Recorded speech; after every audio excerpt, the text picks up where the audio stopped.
Bank account से और card वगैरह से डिपॉज़िट करना चाह रहे हैं लोग, अगर आप इस पे जाएंगे तो आप अपने कार्ड से कर सकेंगे, डिपॉज़िट पे जाएंगे तो आप अपने बैंक से कर सकेंगे और किसी भी करेंसी में कर सकेंगे। पीकेआर नहीं है मौजूद इसमें।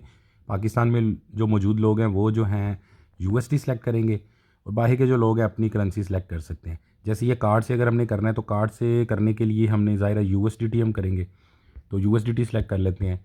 ये हम यूएसडीटी पे जाएंगे तो आगे जो है यहाँ पे हम कुछ भी सिलेक्ट कर लेते हैं।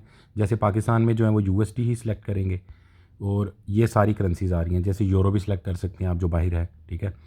और फ़र्ज़ करेंगे यहाँ पे 25 यूरो मैं लिख देता हूँ, नेक्स्ट कर देता हूँ, तो आगे ऑप्शन आ गई है मुझे कार्ड वगैरह की। ऐसे ही अगर मैं डिपॉज़िट पे जाता हूँ तो यहाँ पे जो है ना आपने ये सिलेक्ट करना है फ़ियाट। फ़ियाट पे जाएंगे तो आगे आपको जो भी आपकी करेंसी है वो आप चूज़ करेंगे, ठीक है।